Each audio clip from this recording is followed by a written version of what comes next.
Hello friends, good morning. ಇವತ್ತು ನಾವು 9ನೇ ತರಗತಿಯ ದ್ವಿತೀಯ ಭಾಷೆ ಇಂಗ್ಲಿಷ್ ವಿಷಯದ ಒಂದು ಪೋಯಂ, ಪದ್ಯದ ಹೆಸರು ಜಸ್ಟಿಸ್ ಅನ್ನೋದನ್ನ ಅಭ್ಯಾಸ ಮಾಡೋದಕ್ಕೆ ಹೋಗ್ತಾ ಇದ್ದೇವೆ. ತುಂಬಾನೇ ಇಂಟ್ರೆಸ್ಟಿಂಗ್ ಆಗಿರುವ ಒಂದು ಪದ್ಯ. ಪ್ರವೀಣ್ ಕುಮಾರ್ ಅನ್ನೋರು ಬರೆದಿರುವಂಥ ಒಂದು ಸುಂದರವಾದ ಪದ್ಯ. But before we get into the poem, before we start reading the poem, there is a small activity that needs to be taken care of. Read the passage given below. A child playing on the street was hit by a speeding vehicle. The child was lying in a pool of blood. It was shifted to a hospital. The doctors who examined the child told its parents that the child needed immediate blood transfusion and they must arrange for 4 bottles of blood immediately. The eager parents offered good money for buying blood. Many young men did give blood, but none accepted the money offered.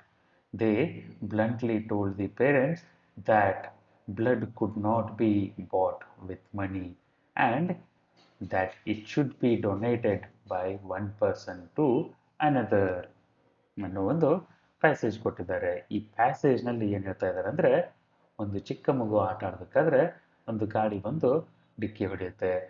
ಚಿಕ್ಕ ಮಗುವಿಗೆ ದೊಡ್ಡ ಗಾಯ ಆಗಿ ತುಂಬಾನೇ ರಕ್ತ ಹೋಗುತ್ತೆ. ಇದರಿಂದ doctor ಹತ್ರ ಹೋದಾಗ ಡಾಕ್ಟರ್ ಹೇಳ್ತಾರೆ, ಮಗುಗೆ ರಕ್ತವನ್ನ ಹಾಕಬೇಕಾಗುತ್ತೆ, ರಕ್ತ ನೀಡಬೇಕಾಗುತ್ತೆ. ಸೊ 4 ಬಾಟಲ್ ರಕ್ತದ ವ್ಯವಸ್ಥೆ ಮಾಡಿ ಅಂತ ಅದರ ಪೋಷಕರಿಗೆ, ಪಾಲಕರಿಗೆ ಡಾಕ್ಟರ್ ಹೇಳ್ತಾರೆ. ಇದರಿಂದ ಆ ಮಗುವಿನ ಅಪ್ಪ ಅಮ್ಮ ಅವಸರದಲ್ಲಿ ಬ್ಲಡ್ ಕೊಡಿ ಅಂತ ಎಲ್ಲರನ್ನು ಕೇಳ್ತಾರೆ. ಎಲ್ಲರೂ ಕೊಡ್ತಾರೆ. ಆದರೆ ಬ್ಲಡ್ ಕೊಟ್ಟಾದ್ಮೇಲೆ, ರಕ್ತದಾನ ಮಾಡಿದವರಿಗೆ ಈ ಅಪ್ಪ ಅಮ್ಮ ದುಡ್ಡು ಕೊಡೋಕೆ ಹೋದ್ರೆ ಯಾರು ತಗೊಳ್ಳೋದೇ ಇಲ್ಲ. ಎಲ್ಲರೂ ಏನು ಹೇಳ್ತಾರೆ, ರಕ್ತವನ್ನ ದಾನ ಮಾಡಬೇಕೆ ಹೊರತು ರಕ್ತವನ್ನ ಮಾರಾಟ ಮಾಡಬಾರ್ದು. ರಕ್ತವನ್ನ ಮಾರಾಟ ಮಾಡೋದು ಒಳ್ಳೆಯದಲ್ಲ, ಅದಕ್ಕೆ ನಮಗೆ ದುಡ್ಡು ಬೇಡ ಅಂತ ಎಲ್ಲರೂ ಹಂಗೆ ಹೋಗ್ಬಿಡ್ತಾರೆ. ದುಡ್ಡು ತಗೊಳ್ಳೋದಿಲ್ಲ, ಆದರೆ ರಕ್ತ ಮಾತ್ರ ಕೊಡ್ತಾರೆ. ಇದೊಂದು ಪ್ಯಾಸೇಜ್ ಇದೆ. ಇದರ ಪ್ರಕಾರ ನೀವು make a list of things, make a list of things ಅಂದರೆ ಒಂದಿಷ್ಟು ವಸ್ತುಗಳು. ಆ್ಯಂಡ್ ಆಬ್ಲಿಗೇಷನ್ಸ್, OBLIGATION, ಆಬ್ಲಿಗೇಷನ್ ಅಂದರೆ ಕಟ್ಟುಪಾಡುಗಳು. Obligations that can not be bought with money,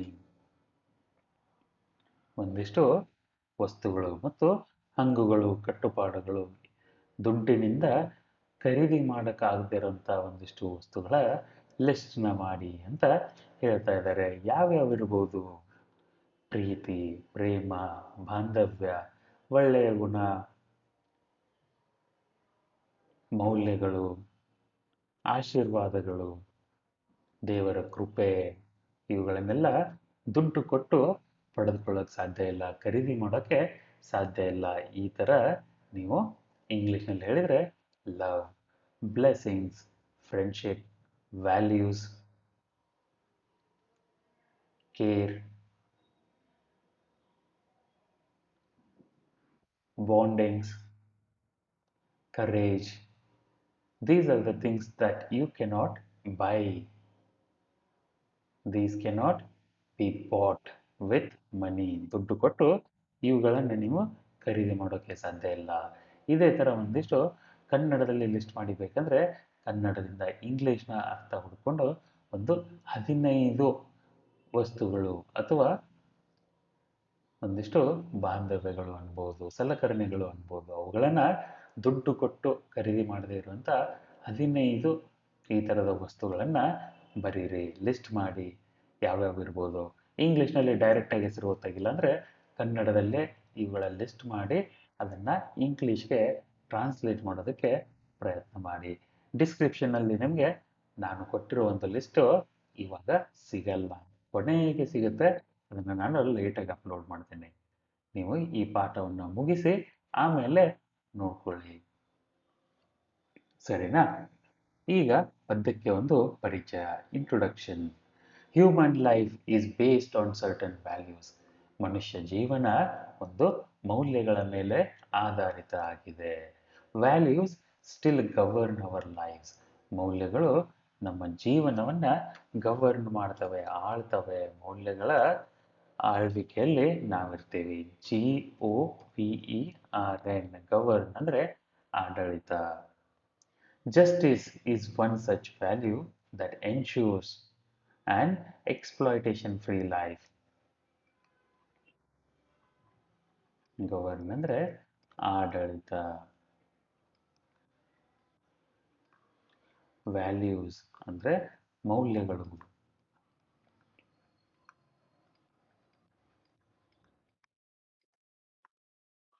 justice ಅಂದ್ರೆ ನ್ಯಾಯ.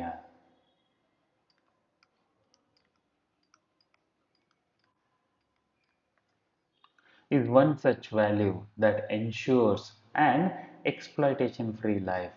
Exploitation, exploitation free ಅನ್ನೋದನ್ನ ಅರ್ಥ ಮಾಡ್ಕೊಳ್ಳೋದಕ್ಕೆ ನಿಮಗೆ ಎಕ್ಸ್ಪ್ಲಾಯಿಟೇಷನ್ ಅಂದ್ರೆ ಏನು ಅಂತ ಅರ್ಥ ಆಗಬೇಕು. ಎಕ್ಸ್ಪ್ಲಾಯಿಟೇಷನ್, EXPLOITATION, ಎಕ್ಸ್ಪ್ಲಾಯಿಟೇಷನ್ ಅಂದ್ರೆ ಶೋಷಣೆ. ಎಕ್ಸ್ಪ್ಲಾಯಿಟೇಷನ್ ಅಂದ್ರೆ ಶೋಷಣೆ ರಹಿತ.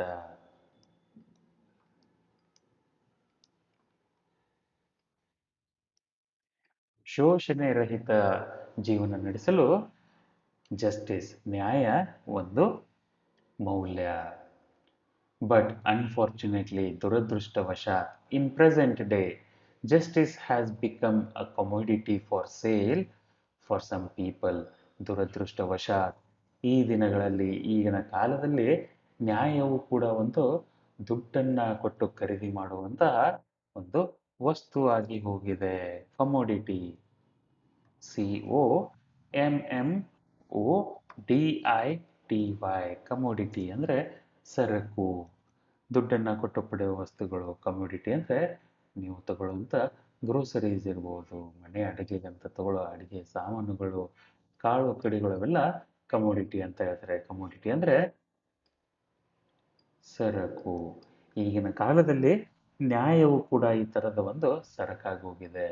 ಇದನ್ನ ಕೆಲವು ಶ್ರೀಮಂತರು, ದುಡ್ಡಿರೋರು, ತುಂಬ ಇನ್ಫ್ಲೂಯೆನ್ಷಿಯಲ್ ಆಗಿರೋರು ಇದನ್ನ ಖರೀದಿನೂ ಮಾಡ್ತಾರೆ ಅಂತ ಹೇಳ್ತಾ ಇದ್ದಾರೆ. Though there are immoral attacks on justice, it has survived the test of time only because of its inherent strength. Though, ಆದರೂ ಕೂಡ, though there are immoral, immoral ಅಂದ್ರೆ ಏನು? ಮಾರಲ್ ಅಂದ್ರೆ ನೀತಿಯುತ. ಇಮ್ಮಾರಲ್ ಅಂದ್ರೆ ಅದರ ವಿರುದ್ಧ ಪದ. ಅನೀತಿಯ, ಅನೀತಿಯಿಂದ ತುಂಬಿದ, ಅನೈತಿಕ ಅಂತ ಅರ್ಥ. ಇಮ್ಮಾರಲ್ ಅಂದ್ರೆ ಅನೈತಿಕ. ಅಟ್ಯಾಕ್ಸ್ ಅಂದ್ರೆ ಅಟ್ಯಾಕ್ ಮಾಡೋದು, ಅದರ ಮೇಲೆ ಪ್ರಹಾರ ಮಾಡೋದು. ಒಂದಿಷ್ಟು ಅನೈತಿಕ ಪ್ರಹಾರಗಳನ್ನು ತಪ್ಪಿಸಿಕೊಂಡು ನ್ಯಾಯ ಇನ್ನೂ ಉಳ್ಕೊಂಡಿದೆ. ಇಲ್ಲಿಂದ ಟೆಸ್ಟ್ ಆಫ್ ದಿ ಟೈಮ್, ಸಮಯದ ಪರೀಕ್ಷೆಯಿಂದ ಬಚಾವಾಗಿದೆ, ಉಳಿದುಕೊಂಡಿದೆ. ಇನ್ನ ಒಂದು ಅದರಲ್ಲಿ ಶಕ್ತಿ ಇದೆ. ಯಾವುದಕ್ಕೋಸ್ಕರ ಉಳ್ಕೊಂತು? ಇನ್ಹೆರೆಂಟ್ ಅಂದರೆ ಅದರಲ್ಲಿರುವ. ಇನ್ಹೆರೆಂಟ್ ಅನ್ನೋ ಶಬ್ದದ ಅರ್ಥ ಹೀಗಿದೆ, ಸ್ಪೆಲ್ ಮಾಡಿ. INHERENT. ಇನ್ಹೆರೆಂಟ್ ಅಂದರೆ ಅಂತರ್ಗತ. ಸ್ಟ್ರೆಂತ್ ಅಂದರೆ ಶಕ್ತಿ. ನ್ಯಾಯದ ಒಳಗಿರುವ ಈ ಶಕ್ತಿನೇ ಅದನ್ನ ಈ ಅನೈತಿಕ ಇಮ್ಮಾರಲ್ ಮನುಷ್ಯರಿಂದ ಬದುಕಿಸಿದೆ ಅಂತ ಹೇಳ್ತಾ ಇದ್ದಾರೆ. ಇನ್ಹೆರೆಂಟ್ ಅಂದರೆ ಅಂತರ್ಗತ.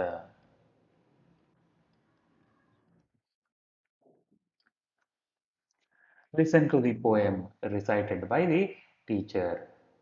Poem name is Justice, written by Mr. Praveen Kumar. Justice begotten in exchange is no justice. Justice begotten in exchange is no justice ಅಂತ ಹೇಳ್ತಾ ಇದ್ದಾರೆ. ಬಿಗಾಟನ್ ಅನ್ನೋ ಶಬ್ದ ಅರ್ಥ BEGOTTEN. ಬಿಗಾಟನ್ ಅಂದರೆ ಹುಟ್ಟಿದ, ಪಡೆದುಕೊಂಡ. Justice begotten in exchange is no justice.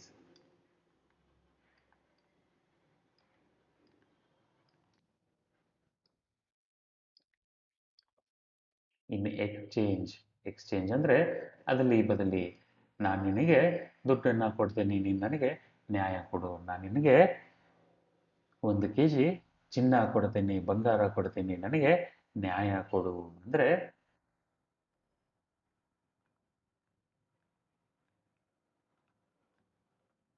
ಅದಲು ಬದಲು ವ್ಯವಹಾರ. ವ್ಯವಹಾರ ಮಾಡಿ ಪಡೆದಂಥ ನ್ಯಾಯ ನ್ಯಾಯ ಅಲ್ಲ ಅಂತ ಮೊದಲನೇ ವಾಕ್ಯದಲ್ಲಿನೇ ಹೇಳ್ತಾ ಇದ್ದಾರೆ. For exchange is trade. Exchange ಅದಲಿ ಬದಲಿ, ದುಡ್ಡು ಕೊಟ್ಟನ್ನು ತಗೊಳ್ಳೋದಕ್ಕೆ ಟ್ರೇಡ್ ಅಂದರೆ ವ್ಯವಹಾರ, ವ್ಯಾಪಾರ.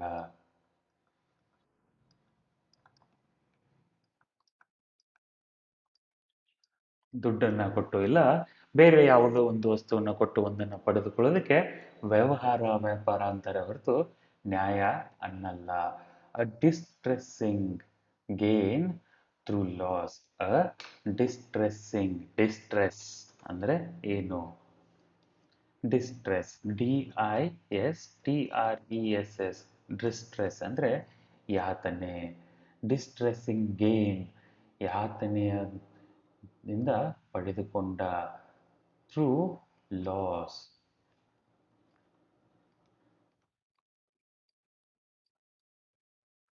Justice is inherent right.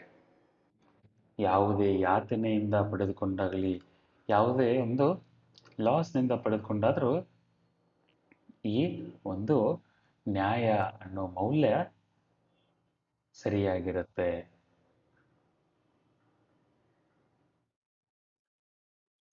ಇಲ್ಲಿ ಹೇಳ್ತಾ ಇರೋದೇನೆಂದ್ರೆ, ಮಾನವನ ಜೀವನ ಕೆಲವು ಮೌಲ್ಯಗಳ ಮೇಲೆ ನಿಂತಿದೆ. ಈ ಮೌಲ್ಯಗಳು ನಮ್ಮ ಜೀವನದ ಮೇಲೆ ಸಾಕಷ್ಟು ಪ್ರಭಾವ ಬೀರುತ್ತವೆ. ಇಂತಹ ಮೌಲ್ಯಗಳಲ್ಲಿ ನ್ಯಾಯವೆಂಬುದು ಒಂದಾಗಿದೆ. ಇದು ನಮ್ಮ ಸ್ವತಂತ್ರ ಬದುಕಿಗೆ ಭರವಸೆ ನೀಡುತ್ತದೆ. ಇತ್ತೀಚಿನ ದಿನಗಳಲ್ಲಿ ನ್ಯಾಯವೆಂಬುದು ಕೆಲವು ಜನರಿಗೆ ಮಾರಾಟದ ವಸ್ತು ಆಗೋಗಿದೆ. ನ್ಯಾಯದ ಮೇಲೆ ಅನೈತಿಕ ಮಾರ್ಗಗಳ ಪ್ರಹಾರ ಮಾಡುತ್ತಾರೆ. ಹೀಗಿದ್ದರೂ ಕೂಡ ನ್ಯಾಯ ತನ್ನೊಳಗಿನ ಸ್ವಾಭಾವಿಕ ಶಕ್ತಿಯಿಂದ ಬದುಕಿರುತ್ತೆ. ಯಾವ ನ್ಯಾಯವು ವ್ಯಾಪಾರಿ ಸರಕು ಆಗಿರುವುದೋ ಅದು ನ್ಯಾಯವಲ್ಲ. ಇದು ಕೆಲವರಿಗೆ ಮಾತ್ರ ವ್ಯಾಪಾರಿ ಸರಕು ಆಗಿದೆ. ಆದರೂ ಅದರ ಅಂತಸ್ತು ಹಾನಿಗೊಂಡರೂ ಅದು ತನ್ನ ಆಂತರಿಕ ಸ್ವಾಭಾವಿಕ ಶಕ್ತಿಯಿಂದ ಬದುಕಿರುತ್ತೆ.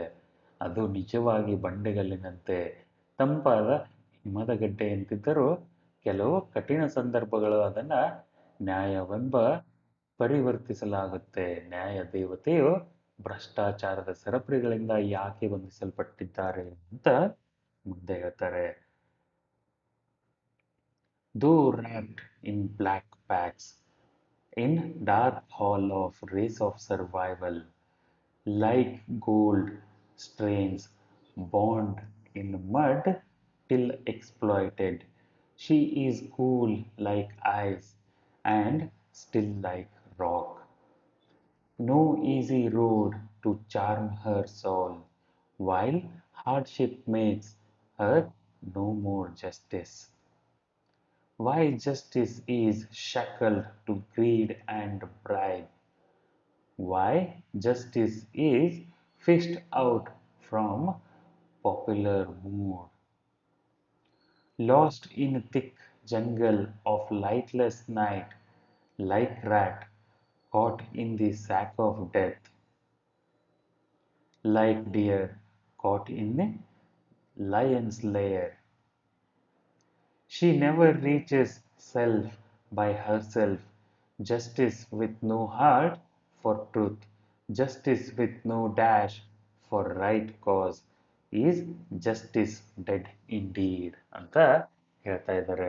ಇದರ ಅರ್ಥಗಳು ಏನೇನೆಂದರೆ, ಮೊದಲು ಇಲ್ಲಿ ಶಬ್ದಗಳನ್ನು ಅರ್ಥ ಮಾಡ್ಕೊಳ್ಳೋಣ. ಆಮೇಲೆ ಕನ್ನಡದಲ್ಲಿ ಒಂದು ಸರ್ತಿ ಸಾರಾಂಶವನ್ನು ಅರ್ಥ ಮಾಡಿಕೊಂಡು ಮತ್ತೆ ಇನ್ನೊಂದು ಸರ್ತಿ ಪದ್ಯವನ್ನು ಸ್ಟಾರ್ಟಿಂಗಿಂದ ಓದಿದರೆ ಆವಾಗ ನಿಮಗೆ ಪರ್ಫೆಕ್ಟ್ ಆಗಿ ಅರ್ಥ ಆಗುತ್ತೆ ಅನ್ನೋ ವಿಶ್ವಾಸ ನನಗಿದೆ. ದೋ ರ್ಯಾಪ್ಡ್ ಇನ್ ಬ್ಲಾಕ್ ಪ್ಯಾಕ್ಸ್. ರ್ಯಾಪ್ಡ್ ಅಂದರೆ ಸುತ್ತಿದ.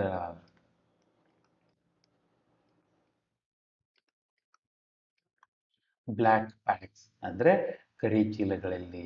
in dark hall of race for survival.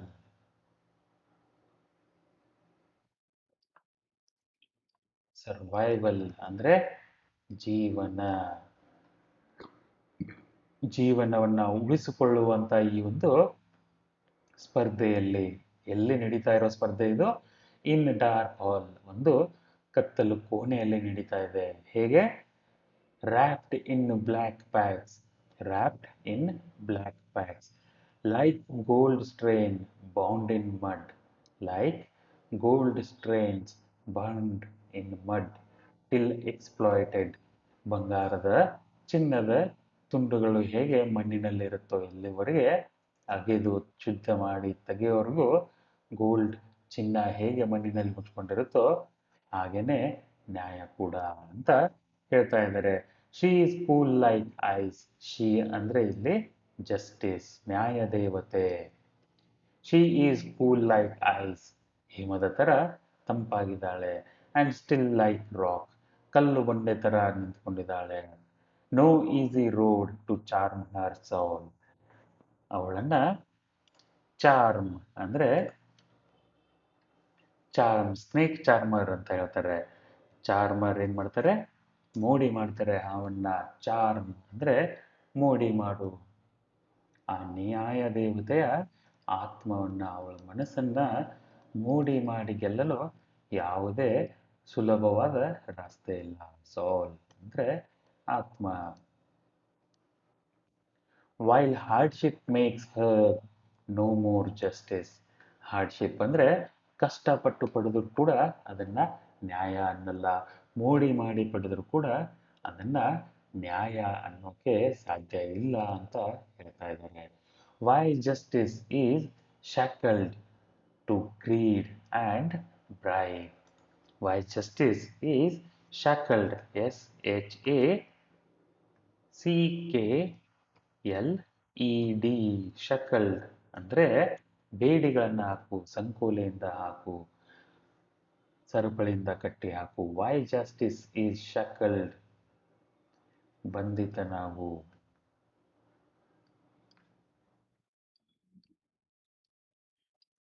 Y justice is shackled to greed ಆಸೆ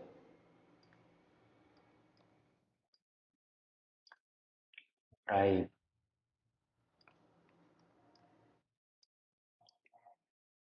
ಲಂಚ ಯಾಕೆ ನ್ಯಾಯ ಆಸೆ ಮತ್ತು ಲಂಚದ ಬಂಧನದೊಳಗೆ ಕುಂತ್ಕೊಂಡಿದೆ ಬಂಧನದಲ್ಲಿ ಉಳ್ಕೊಂಡಿದೆ why justice is fished out from popular mood fished out ಅಂದ್ರೆ ಹುಡುಕಿ ತೆಗೆ ಪಾಪ್ಯುಲರ್ ಮೂಡ್ ಅಂದ್ರೆ ಪ್ರಸಿದ್ಧವಾದ ಅನಿಸಿಕೆಗಳು ಪಬ್ಲಿಕ್ ಮೂಡ್ ನೀವು ದೊಡ್ಡ ದೊಡ್ಡ ಕೇಸ್ಗಳೆಲ್ಲ ನ್ಯೂಸ್ನಲ್ಲಿ ಕೇಳಿರ್ತೀರಾ ಅಲ್ಲಿ ಆ ದೇಶದ ಜನರು ಆ ಪ್ರದೇಶದ ಜನರ ಬಗ್ಗೆ ಯಾವ ಮೂಡಿನಲ್ಲಿರ್ತಾರೋ ಅಲ್ಲಿಂದ ಯಾಕೆ ನ್ಯಾಯ ಬರುತ್ತೆ ನ್ಯಾಯದ ಮೇಲೆ ಹೊರಗಿನ ಜನರ ಅನಿಸಿಕೆಗಳು ಯಾಕೆ ಪ್ರಭಾವ ಬೀರ್ತಾ ಇದೆ ಅಂತ ಕೇಳ್ತಾ ಇದ್ದಾರೆ why justice is fished out of popular mood ನ್ಯಾಯದ ಮೇಲೆ ಬೇರೆಯವರ ಅನಿಸಿಕೆಗಳು ಯಾಕೆ ಪ್ರಭಾವ ಬೀರ್ತಾ ಇದ್ದಾವೆ lost in thick jungle of lightless night ಅಂದ್ರೆ ಒಂದು ಅರಣ್ಯ ಪ್ರದೇಶದಲ್ಲಿ ಗಾಢವಾದ ಅರಣ್ಯದಲ್ಲಿ ಹೇಗೆ ಕತ್ತಲಲ್ಲಿ ಕಳ್ಕೊಂಡಿರ್ತಾಳೋ ಹಾಗೆ ನ್ಯಾಯ ಯಾಕೆ ಕಳ್ಕೊಂಡು ಹೋಗಿದೆ like a rat caught in the sack of death ಅಂದ್ರೆ ಇಲ್ಲಿ ಸಾವಿನ ಚೀಲ ಬಲೆ ಅಂತ ಅರ್ಥ ಇಲಿ ಹೇಗೆ ಬಲೆಗೆ ಬಿದ್ದು ವಿಲ ವಿಲ ಅಂತ ಒದ್ದಾಡ್ತಾ ಇರುತ್ತೋ ಹಾಗೆ ನ್ಯಾಯ ಏಕೆ ಬಲೆಗೆ ಬಿದ್ದು ಒದ್ದಾಡ್ತಾ ಇದೆ ಅಂತ ಕವಿ ಇಲ್ಲಿ ಕೇಳ್ತಾ ಇದ್ದಾರೆ ಲೈಕ್ ಡಿಯರ್ ಕಾಟ್ ಇನ್ ಲಯನ್ಸ್ ಲೇರ್ ಲೈಕ್ ಡಿಯರ್ ಅಂದ್ರೆ ಇಲ್ಲಿ ಜಿಂಕೆ ಲಯನ್ಸ್ ಲೇರ್ LAIR ಅಂದ್ರೆ ಕೊಟ್ಟಿಗೆ ಗುಹೆ ಅಂತ ಸಿಂಹ ಇರುವ ಸ್ಥಳ ಲೈಕ್ ಡಿಯರ್ ಕಾಟ್ ಇನ್ ಲಯನ್ಸ್ ಲೇರ್ ಅಂದ್ರೆ ವಾಸಸ್ಥಾನ ಕೊಟ್ಟಿಗೆ ಗುಹೆ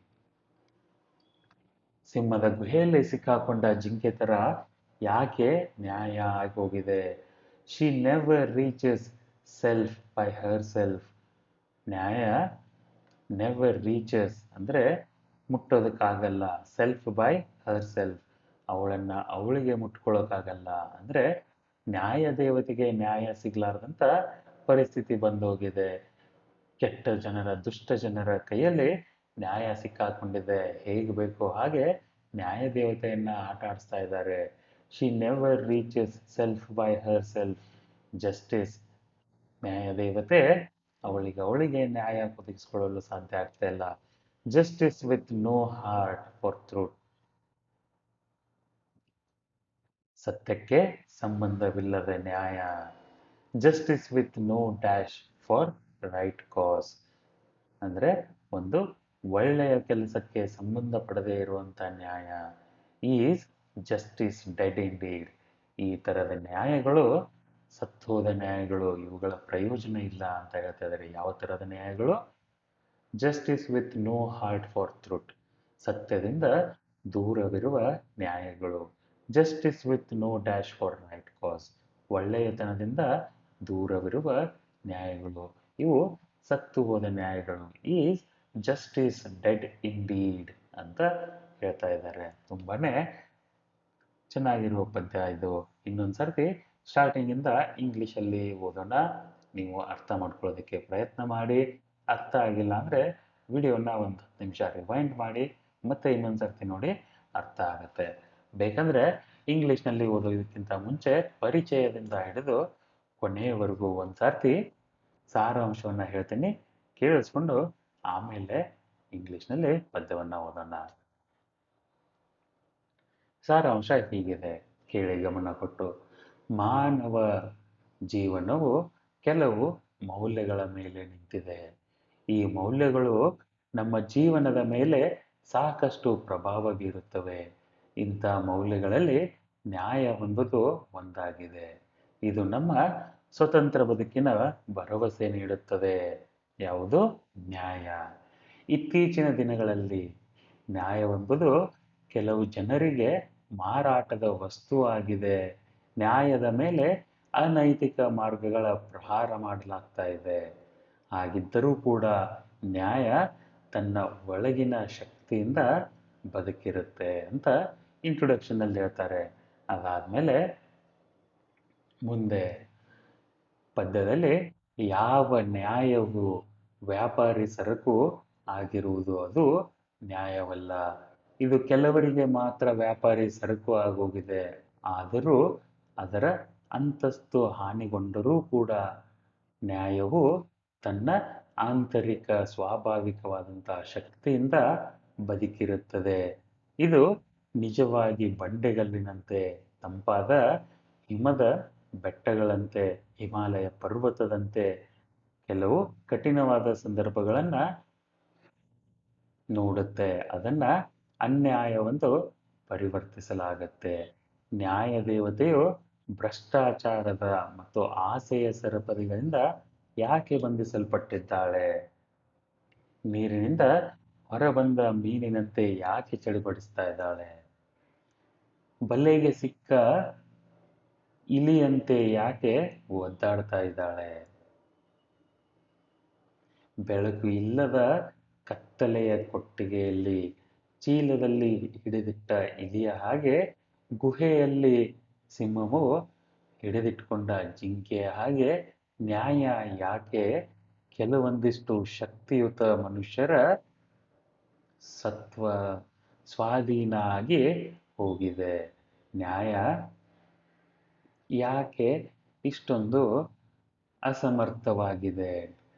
ಗುಹೆಯಲ್ಲಿ ಸಿಕ್ಕಾಕೊಂಡ ಜಿಂಕೆಯ ತರ ಆಗಿದೆ, ಬಲೆಯಲ್ಲಿ ಸಿಕ್ಕಾಕೊಂಡ ಚೀಲದ ತರ ಆಗಿದೆ ಅಂತ ಹೇಳ್ತಾ ಇದ್ದಾರೆ. ಸತ್ಯದಿಂದ ದೂರ ಇರುವ ನ್ಯಾಯ, ಸರಿಯಾದ ಹಕ್ಕಿಗೆ ಕಾರಣವಾಗದ ನ್ಯಾಯ ನಿಜವಾಗಲೂ ನ್ಯಾಯ ಆಗೋಕೆ ಸಾಧ್ಯನೇ ಇಲ್ಲ. ಅದೊಂದು ಸತ್ತು ಹೋದ ನ್ಯಾಯ ಅಥವಾ ಒಂದು ಅನ್ಯಾಯ ಅಂತ ಹೇಳ್ಬೋದು ಅಂತ ಇಲ್ಲಿ ಕವಿ ಸಾರಾಂಶದಲ್ಲಿ ಹೀಗೆ ಹೇಳ್ತಾ ಇದ್ದಾರೆ. ಇವಾಗ ಇಂಗ್ಲಿಷ್ನಲ್ಲಿ ಓದೋಣ, ಜೊತೆಗೆ ಓದಿ. Justice begotten in exchange is no justice. For exchange is trade, a distressing gain through loss. Justice is inherent right. Justice is inherent right ಅಂದ್ರೆ ನ್ಯಾಯ ಎಲ್ಲರ ಅಂತರ್ಗತ ಹಕ್ಕು, ರೈಟ್ ಅಂದ್ರೆ ಹಕ್ಕು.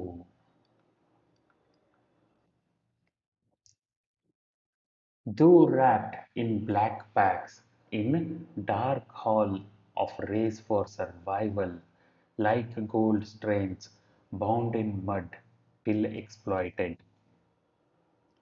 She is cool like ice and still like rock. No easy road to charm her soul, while hardship makes her no more justice. Why justice is shackled to greed and bribe. Why justice is fished out from popular mood.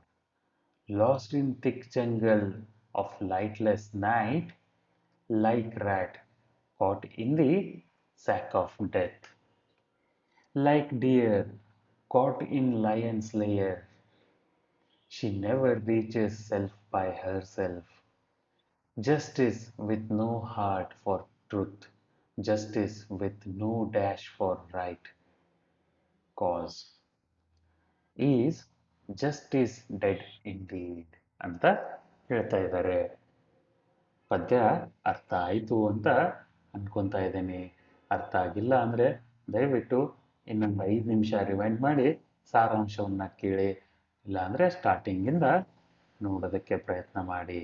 ಇವಾಗ ಗ್ಲೋಸರಿನಲ್ಲಿ ಶಬ್ದಗಳ ಅರ್ಥಗಳು. Begotten ಅಂದರೆ ಪಡೆದುಕೊಂಡ, ಗಳಿಸಿದ. ಡಿಸ್ಟ್ರೆಸ್ಸಿಂಗ್ gain ಅಂದರೆ ಡಿಸಾನೆಸ್ಟ್ಲಿ ಆಬ್ಟೈನ್ಡ್ profit ಅಂದರೆ ಒಬ್ಬರನ್ನ ತುಳಿದು ಪಡೆದುಕೊಂಡಂತ ಲಾಭಗಳಿಗೆ ಡಿಸ್ಟ್ರೆಸ್ಸಿಂಗ್ ಗೇನ್. ಎಕ್ಸ್ಪ್ಲಾಯ್ಟೆಡ್ ಅಂದರೆ ಅನರ್ತ್.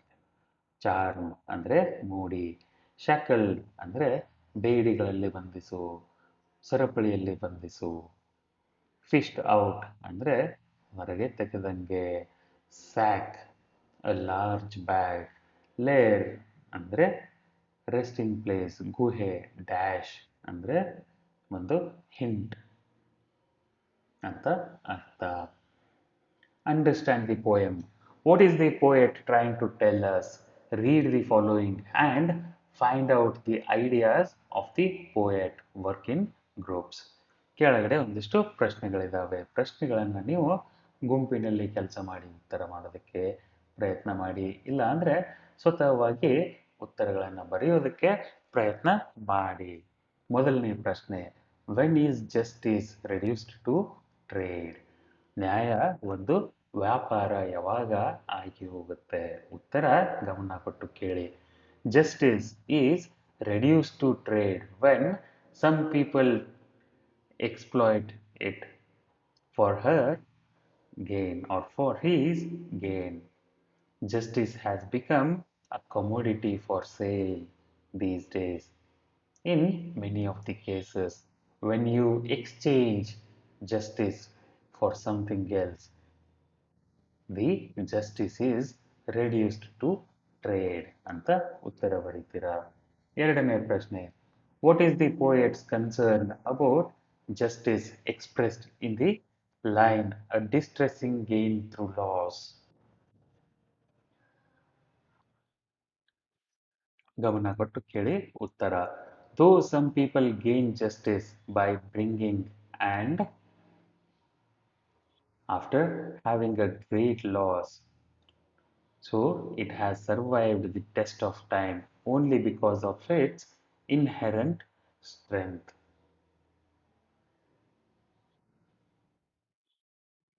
Justice has become a distressing gain through loss. Means justice has become a painful gain through a loss. ನಷ್ಟವನ್ನು ಮಾಡಿಕೊಂಡು ಪಡೆದುಕೊಳ್ಳುವಂತಹ ಲಾಭ ಜಸ್ಟಿಸ್ ಆಗಿ ಹೋಗಿದೆ. ಒಬ್ಬರನ್ನ ತುಳಿದು ಪಡೆದುಕೊಳ್ಳುವಂಥ ಲಾಭ ಜಸ್ಟಿಸ್ ಆಗಿ ಹೋಗಿದೆ ಅಂತ ನೀವು ಉತ್ತರ ಬರೀತೀರಾ? ಮೂರನೇ ಪ್ರಶ್ನೆ. What kind of right is justice? Justice is an inherent right of every person, living or dead.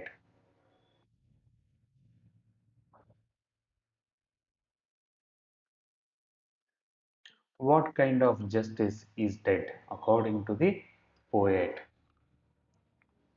the justice far from truth, the justice with no heart for truth, and the justice with no dash for the right cause is a justice dead indeed, according to the poet. ಐದನೇ ಪ್ರಶ್ನೆ. How does the poet describe justice? The poet described the justice as one of the great qualities of human beings, but unfortunately, in the present days, justice has become a commodity for sale for some people. Hence, the poet describes justice as something that can be bought, something that can be compared to the gold strains hidden underground until they are found. Also, the poet compares justice to the rat in a rat in the sack of death, or the deer in the lion's lair. Also, something or someone who is lost in the thick jungle in a dark night. These are the few ways the poet is comparing the justice with the things that are happening around. So, the poet describes the justice. ಆರನೆಯ ಪ್ರಶ್ನೆ. What present status of justice worries the poet? At present status, justice has become a commodity for sale for some people. She is shackled to greed and pride. She is fished out from popular moods. She has become dead because the justice has been far from truth and the right cause. This present status of justice worries the poet ಅಂತ ಉತ್ತರ ಬರೀತೀರಾ? ಮುಂದೆ read and appreciate ನಲ್ಲಿರುವ ಪ್ರಶ್ನೆಗಳು. The poet compares justice to gold strains, ice and rock. Why? The poet compares the justice to gold strains because it is really very difficult to acquire gold by digging the earth, by mining the earth. Finding gold in gold mines is a mammothous task. It's a very difficult job, time consuming work, and also sometimes you are not very sure if you are going to find gold at that spot where you are digging or not. So the poet compares the justice to gold strains hidden in the mud. Also, he compares the justice to ice because justice is cold. Justice knows no bondings, no friendships. Justice is as cold as ice.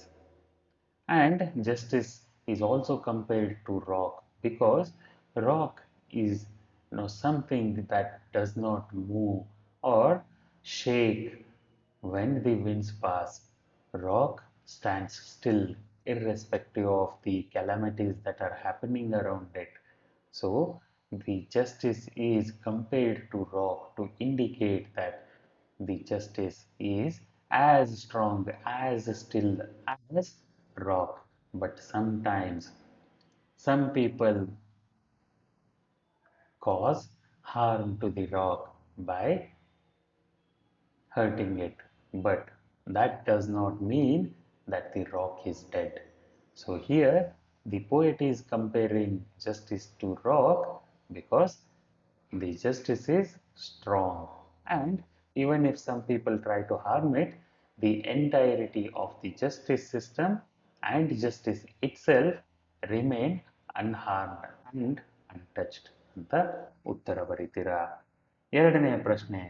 The poet says, no easy road to charm her soul, while hardship makes her no more justice. Do you find his opinion about justice contrasting? If so, why? If not, why? Discuss in groups. Yes, in these two lines, we can find that the opinions of poet about justice are contrasting because in the first line, poet mentions that there is no easy way to charm the justice's soul, which means there is no easy way to get justice. And in the second line, if there is no easy way to get justice, one has to go through hardship, one has to go through hard times to acquire justice or to get justice from the system. However, if it is so difficult to get justice from the justice system, it cannot be called as justice, which definitely means that these two lines are contrasting. And here is the explanation ಅಂತ ಉತ್ತರ ಬರೀತೀರಾ. ಮುಂದೆ figures of speech ಅಂದರೆ ಇವುಗಳನ್ನು ನಾವು ವ್ಯಾಕರಣ ಸರಣಿಯಲ್ಲಿ ತುಂಬಾನೇ detail ಆಗಿ ಕವರ್ ಮಾಡಿದ್ದೇವೆ. ಆದರೂ ಕೂಡ ಇಲ್ಲಿ ಒಂದು ಬೇಸಿಕ್ ನಾಲೆಜ್ಗೋಸ್ಕರ ಅಭ್ಯಾಸ ಮಾಡೋಣ. Figures of speech. Read the following lines. Though wrapped in black bags, like gold strains bound in mud. She is cool like ice and still like rock, like a rat caught in the sack of death, like a deer caught in the lion's lair. In all these lines, the poet compares justice directly using like to gold strains, ice, rock, rat caught in the sack of death, deer caught in the lion's lair. All these are similes.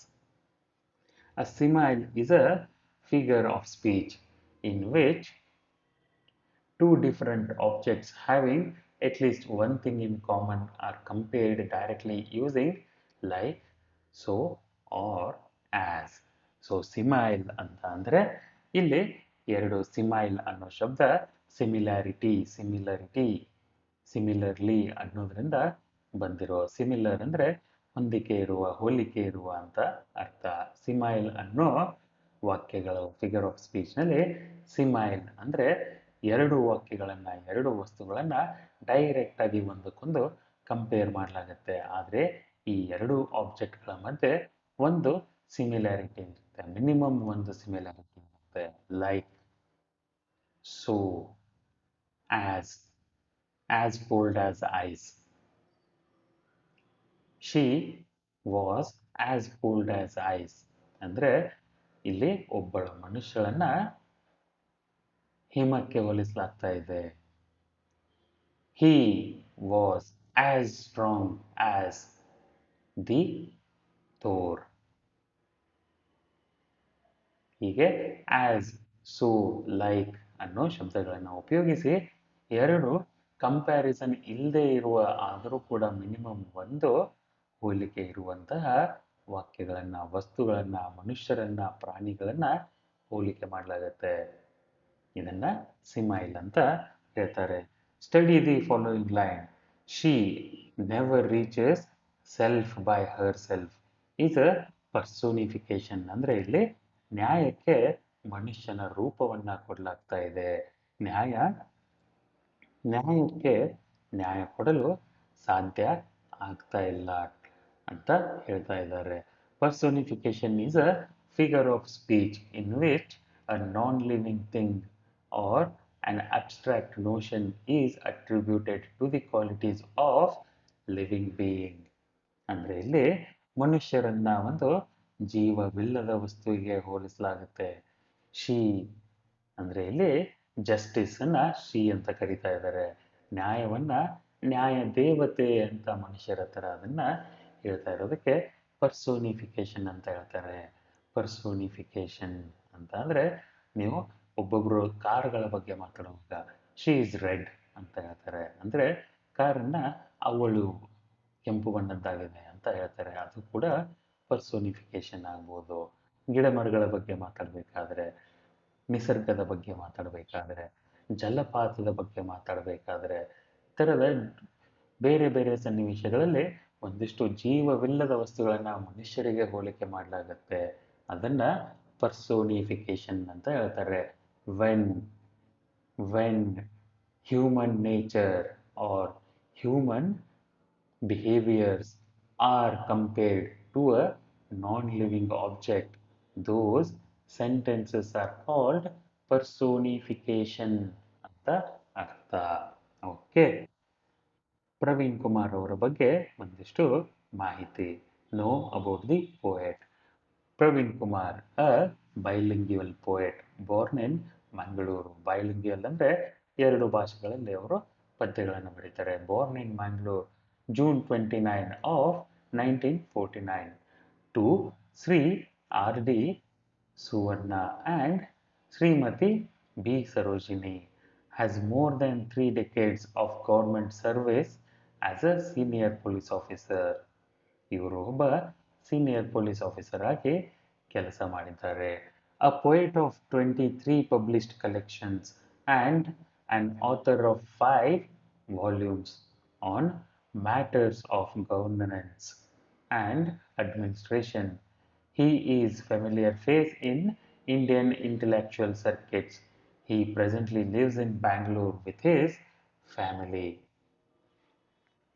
Stemming from his varied academic background are the lively, far-reaching interests that have impelled him to write in subjects as diverse as matters of public interest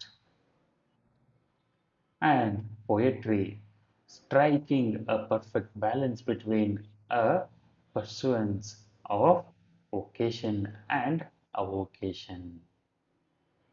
He has been a regular contributor to many national dailies, periodicals, and journals. His articles have been extremely popular and often sensational by their innovative and unorthodox thoughts. His published works include Policing for New Age, Policing the Police, Indian Police, and Inside India in Prose, and Unknown Horizons, Portraits of Passion, Simply Yours, Love and Pride, Shobha Priya, Golden Wonder, and Celestial Glow in Poetry. His published works in Kannada are Divya Belaku, Bhavana, ಪ್ರಿಯ ಚೈತ್ರ ತಪಸ್ವಿನಿ, ಅನನ್ಯ ಪ್ರಿಯ ಲಾವಣ್ಯ, ಪ್ರಿಯ ಗೀತೆಗಳು ಮತ್ತು ತಪಸ್ವಿನಿ ಅನ್ನೋ ಈ ವಸ್ತು ಪುಸ್ತಕಗಳನ್ನು ಬರೆದಿದ್ದಾರೆ. ಇಲ್ಲಿ ಒಂದಿಷ್ಟು ಶಬ್ದಗಳಿದ್ದಾವೆ, ಇವುಗಳ ಅರ್ಥಗಳನ್ನು ನೀವು ಹುಡುಕಬೇಕು. Decades, collections, publish, matter, volume, governance, intellectual, circuits, administration, stemming from, varied, academic, impelled, diverse, interest, striking, avocation, vocation, pursuance, balance, dailies, extremely unorthodox, innovative, sensational.